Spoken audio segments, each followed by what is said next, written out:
परिचय प्रज्ञा परमदा साहू मो भद्रक जो आरोग्य दर्शन पाइले एजे आम दर्शन करनु ये पहुँचलु बहुत भीड़ अच्छी इच्छा अच्छी दर्शन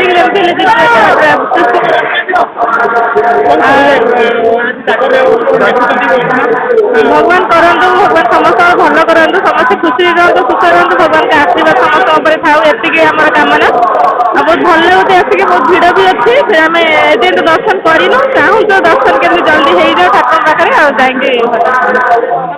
मैडम कौन ना मो ना पूर्णिमा प्रधान बालेश्वर डिस्ट्रिक्ट कौन कहना आज प्रसिद्ध शैवपीठ आखंडलमणि दर्शन करते आसमी दर्शन है कौन कहना यह कहबी जे आम दीर्घ 20 वर्ष धरी आखंडलमणि के आसुचु सी होती माने सर्वशक्तिमान कहते मारिबार शक्ति जार थाए तारिबार शक्ति तार थाए सी होती ब्रह्मा से होती विष्णु से होती महेश्वर माने अखंड शक्ति तांकर जे कि माने जे जदि तांकर माने प्रबल भक्ति थिबो से तांको भक्त को केबे कौनसी विपदरे पकेइबेनी एमिति आमे बहुत समस्या सम्मुखीन होचु केवल बाबा सब विपदरे उद्धार करिछु कुआ जाए महाशिवरात्रि उजागर रहिले पुण्य मिले आपण आज दीप जालिबार व्यवस्था अछि कि दीप जालिबार तो व्यवस्था रही माने एमिति खाली मु एकुटिया नुहे माने लक्ष लक्ष भक्त आछंती आग वर्ष भी आम आसीलु मो पाखरे जो मैंने बसते मुझे पचारि दीदी आप कौटी आसुँच ना आम संबलपुर आसचु आम ढेंकानालू आसचु महाशिवरात्रि माने कोटी कोटी भक्तर पर्व लक्ष लक्ष भक्त राति उजागर रही महादीप उठा पर्यंत माने मन ध्यान दे भगवान को प्रार्थना करता मनोकामना पूर्ण शिवरात्रि रे उजागर रही दीप जाता व्यवस्था कराई रात्र 3:30 मंदिर पहलू पहड़ खुलला पहड़ खोला प्रथम पहलू दर्शन पहलू घर्षण कराला कनिका राजा घर्षण कराला जेहेतु कनिका राजा द्वारा मंदिर प्रतिष्ठित कनिका मंदिर बहुत संपत्ति दान कर प्रथम सेवक हेले प्रथम घर्षण कराला पालिया खेचुड़ी भोग कराला खेचुड़ी भोग कराला ठाकुर बर्तमान घर्षण चलो राति 9टा बजे चलो महास्नान पर्यटन चलो घर्षण चलो आज सुनास गोटे 30 पब्लिक दर्शन हम रहा महाजीवा भोर 4टार उठ प्रशासन तरफ मंदिर प्रशासन तरफ भक्त मान व्यवस्था कराई मंदिर भक्त मान व्यवस्था बैरिकेड कराई भक्त रही किसी व्यवस्था कराई तो पूर्व सरकार जो कथा करते जो बैरिकेड भक्ता मंडप करने विभिन्न जाति मान रही से सब किसी व्यवस्था कराई बैरिकेड फेरिकेड कराई शांति शुणा बैरिकेड कराई एपर्यंत शांति श्रृंखला दर्शन चली आखंडलमणि विजेता शांति श्रृंखला ये प्रशासन प्रशासन के बहुत लोग जवा चगड़ा भी निजे स्वयं आखणिया तदारक कर मंदिर बसी रही निजे तदारक शासन कर शिवरात्रि तथा जागर महोत्सव 2026 उपलक्षे आज मो समस्त ओडिशावासी को भारतवासी को मु शुभेच्छा अभिनंदन ज्ञापन करुचे पवित्र दिवस रे बाबा आखंडलमणि पीठ आरोडी धाम ठारे प्रबल जनसमागम होइछि लक्षाधिक भक्त धाड़ी दर्शन करुछंती 14 प्लाटून पुलिस मुतयन करा जायछि दर्शन को श्रृंखलित करने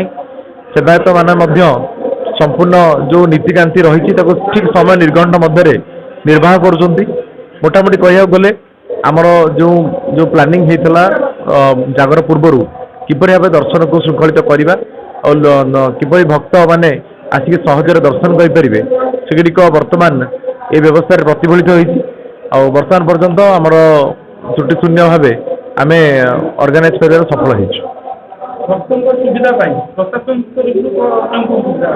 भक्तों सुविधा तो सब प्रकार सुविधा है देखो छामुंडिया व्यवस्था है खरा रे ठिया नहवाई आमर शेड होती छड़ा जेहेतु किसी वृद्ध एवं महिला माने रोचंती छोट पिला माने रोचंती जलछत्र एवं से मैंने आसला दर्शन कलापर किपरि बाहरी पारे एक्जिट रूट को क्लीयर करा डेफिनेटली पार्किंग गुड़िक पूरा इयरमार्क रखा जाए जो कि गाड़ी से पार्किंग करें तो बर्तमान आम जहाँ देखा पाचु ଠିକ୍ ଭାବେ ଭକ୍ତମାନେ ମଧ୍ୟ ଯେଉଁ ପ୍ରଶାସନିକ ନିର୍ଦ୍ଦେଶ ରହିଛି ତାକୁ ଅନୁପାଳନ କରୁଛନ୍ତି ଏବଂ ଦର୍ଶନ ଲାଭ କରିକି ଭଗବାନଙ୍କର ସେ ପୁଣ୍ୟ ଲାଭ କରିକି ଏଠାରୁ ଯାଉଛନ୍ତି। ମୁଁ ସମୀର କୁମାର ନାୟକ ଗୋପାଳପୁର ଆଳି ବ୍ଲକର ଗୋପାଳପୁରରୁ ଆସିଛି। ଆଜି ହେଉଛି ଦେବଦେବ ମହାଦେବଙ୍କର ପବିତ୍ର ମହାଜାଗର ଉତ୍ସବ। এই ଜାଗର ଉତ୍ସବରେ ବହୁ ଦୂର ଦୂରାନ୍ତରୁ ଭକ୍ତ ଭାଇ ଭଉଣୀମାନେ ସମସ୍ତେ ବହୁ ଶ୍ରଦ୍ଧାଳୁ ଭକ୍ତମାନେ ଏଠାକୁ ଆସି ଭିଡ଼ ଲଗାନ୍ତି। କିନ୍ତୁ ବହୁତ ଏ ବର୍ଷ ଗତ ବର୍ଷ ଅପେକ୍ଷା ବହୁ ଶୃଙ୍ଖଳାର ସହିତ ବିଗତ ମାନେ ନଦୀ ପାଖରୁ ଖୁବ୍ ସୁନ୍ଦର ଭାବରେ 2.5 କିଲୋମିଟର ଦୂରରୁ ସେମାନେ ଧାଡ଼ିରେ ପିଲାମାନେ ସବୁ ଛିଡ଼ା ହେଇଛନ୍ତି। ଭକ୍ତ ଭାଇ ଭଉଣୀମାନେ ସବୁ ଛିଡ଼ା ହେଇ ଆସି ଠାକୁରଙ୍କ ଦର୍ଶନ କରିଛନ୍ତି। ଆମେ ମଧ୍ୟ ଏପଟରେ ଆସିଲୁ କୟାଁଗୁଲା ବାଟରେ ଆସିକି ସେପଟରେ ପୋଲିସ ପ୍ରଶାସନ ମଧ୍ୟ ଖୁବ୍ ଶୃଙ୍ଖଳାର ସହିତ ଏ ମବ୍କୁ କଣ୍ଟ୍ରୋଲ କରୁଛନ୍ତି।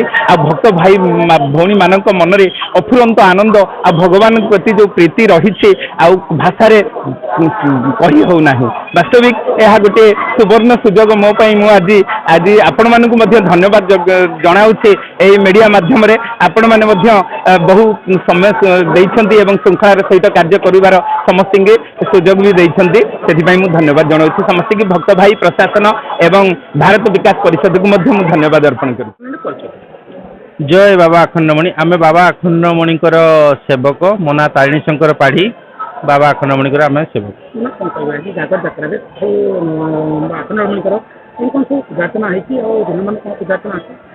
ଦେଖନ୍ତୁ ପ୍ରତ୍ୟେକ ଦିନ ଯେମିତି ନୀତିକାନ୍ତି ହୁଏ ସେମିତି ନୀତିକାନ୍ତି ମଧ୍ୟ ଚାଲିଥାଏ। କିନ୍ତୁ ଏଇଟା ଗୋଟେ ଗୋଟେ ମହାଶିବରାତ୍ରିର ଗୋଟେ ନିରା ଢଙ୍ଗରେ ଗୋଟେ ହେଇଥାଏ ନୀତିକାନ୍ତି। ପ୍ରଥମ 4ଟା ବେଳେ ପ୍ରଥମ ପହଡ଼ ଖୋଲିଲା ପରେ ପ୍ରଥମ କନିକା ରଜାଙ୍କ ପାଖରୁ ଆସିଥାଏ ଘର୍ଷଣ ପାଇଁ କଦଳୀ, ଗୋଡ଼, ମହୁ, ଭାଙ୍ଗ, ଲହୁଣୀ, ମଖନ ସବୁ ଇତ୍ୟାଦି ପଦାର୍ଥ ଆସିଥାଏ। ତାକୁ ସବୁ ମିଶ୍ରିତ ଭାବରେ ବାବା ଆଖଣ୍ଡମଣି ଦେବଦେବ ମହାଦେବ ଉପରେ ତାକୁ ଆଗେ ଘଷା ହେଇଥାଏ। ଘଷା ହେଇସାରିଲା ପରେ ତାପରେ ଯଜମାନ ସବୁ ଆସିକି ଯେଉଁ ଶ୍ରଦ୍ଧାଳୁ ଭକ୍ତ ସମାଗମ ହୁଅନ୍ତି ତାଙ୍କର ମଧ୍ୟ ଘର୍ଷଣ ହୋଇଥାଏ। ନୀତିଗଣ୍ଠି ହିସାବର ଯାହା ସରକାରଙ୍କ ଦ୍ୱାରା ସୂଚିତ ଅଛି ବା ଯାହା ବୈଠକ ହେଇଥିଲା ତାହା ଆମର 5ଟାରେ ଉଠିବ। 5ଟା 10-15 ବି ହେଇପାରେ। ବର୍ତ୍ତମାନ ଦେଖନ୍ତୁ ଆପଣ ତ ଦେଖିପାରୁଥିବେ ଚତୁର୍ପାର୍ଶ୍ୱ ଆପଣଙ୍କ ବୁଲେଟିନ୍ ତ ସବୁଆଡ଼େ ବୁଲାଉଛନ୍ତି ଦେଖୁଛନ୍ତି। ବର୍ତ୍ତମାନ ତ ପାଖାପାଖି ହେଇଗଲେଣି 80,000 90,000 ଲୋକ ବର୍ତ୍ତମାନ ହେଇଗଲେଣି। ପାଖାପାଖି 1.5 ଲକ୍ଷ ଭଳିଆ ଲୋକ ତ ହେବାର ସମ୍ଭାବନା ଅଛି। ତାକୁ ତ ଆମେ ନିବୃତ୍ତ କରିପାରିବାନି। 1.5 ଲକ୍ଷ ଭଳିଆ ଲୋକ ତ ଅନୁମାନ କରାଯାଉଛି ଏ ବର୍ଷ ହେବେ। କାରଣ ଆଜି ହେଉଛି ରବିବାର ଅଛି, ଛୁଟିର ଦିନ। ଯାହା ଯେଉଁମାନେ ଯେଉଁ ଯଜମାନ ମାନେ ବା ଭକ୍ତମାନେ ସେମାନେ ଛୁଟି ଆଜି ପାଇଛନ୍ତି, ଅତିରିକ୍ତ ଛୁଟି ରବିବାର ଅଛି, ଅଧିକରୁ ଅଧିକ ଆଜି ଶ୍ରଦ୍ଧାଳୁ ହେବେ। ତାପରେ କାଲି ସୋମବାର ଯେହେତୁ ଅଛି ବହୁତ ଭିଡ଼ ରହିବାର ସମ୍ଭାବନା ଅଛି।